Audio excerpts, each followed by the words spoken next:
nggak kalian bertanya, apakah keputusan terbesar dalam hidup justru diambil saat kita belum benar-benar mengenal diri sendiri?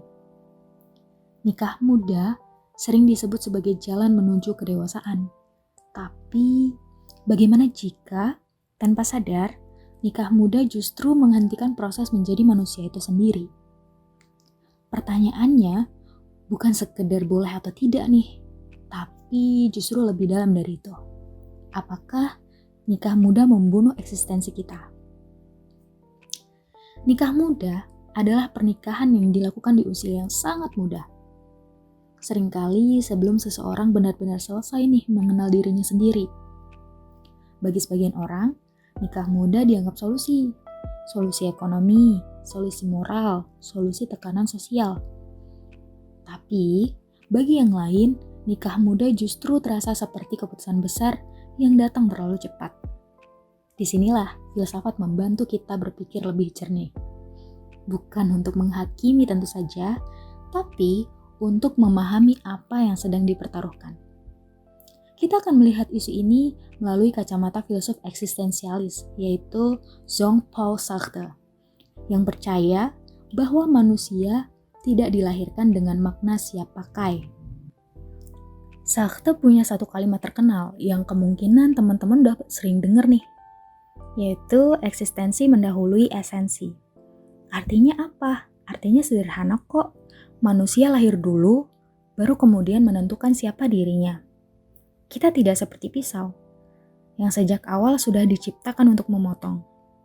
Manusia tidak punya fungsi bawaan. Manusia adalah proyek yang terus dibangun. Dalam kacamata Sartre, hidup adalah proses memilih, mencoba, gagal, lalu memilih lagi. Namun, nikah muda seringkali datang sebagai keputusan final di saat fase eksplorasi belum selesai. Bayangkan, kamu sedang menulis buku nih, tapi dipaksa mengakhiri ceritanya di bab 3. Bukan karena ceritanya selesai, tapi karena sudah seharusnya begitu. Sartre menyebut kondisi ini sebagai bad faith atau ketidakjujuran eksistensial. Hal ini terjadi saat seseorang berkata, aku hanya istri, aku hanya suami, aku memang sudah seharusnya begini. Bukan karena tidak bisa memilih ya, tetapi karena mereka berhenti mengakui bahwa dirinya masih bebas. Nikah muda sering mendorong seseorang langsung masuk ke peran sosial yang kaku. Sebelum ia sempat bertanya, aku sebenarnya ingin jadi apa sih? Menikah berarti membangun kita, dan itu tidak salah. Masalahnya muncul ketika kita sepenuhnya menghapus aku. Di usia muda, identitas pribadi masih rapuh nih, masih butuh waktu untuk tumbuh. Jika sejak awal seseorang dipaksa mengorbankan mimpinya, pendidikannya, atau suaranya sendiri, maka yang terjadi bukan kedewasaan teman-teman, melainkan kehilangan diri. Di zaman sekarang, kita sering melihat kisah nikah muda di media sosial yang tampak bahagia dan ideal. Tapi jarang yang membahas apa sih yang terjadi di balik layar.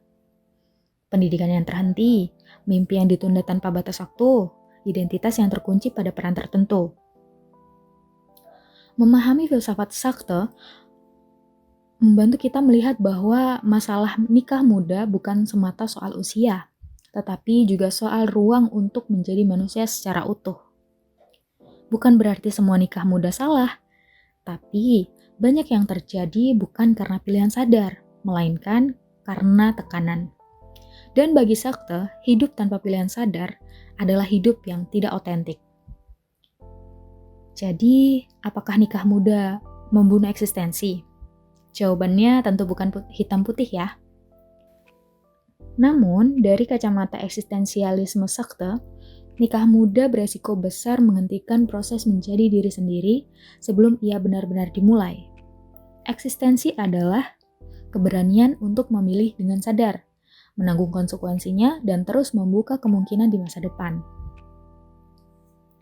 Jika sebuah keputusan menutup semua kemungkinan itu, maka yang mati bukan hanya mimpi, tetapi kehidupan eksistensial itu sendiri. Mungkin pertanyaannya bukan lagi kapan ya sebaiknya kita menikah, tetapi apakah aku sudah cukup mengenal diriku sendiri? Nah, kalau menurut kamu, apakah nikah muda selalu membunuh eksistensi atau justru bisa menjadi pilihan otentik nih? Tulis pendapatmu di kolom komentar, dan kalau kamu suka konten filsafat yang dibahas dengan cara ringan tapi mendalam, jangan lupa subscribe and share video ini. Karena memahami hidup adalah langkah pertama untuk benar-benar menjalaninya.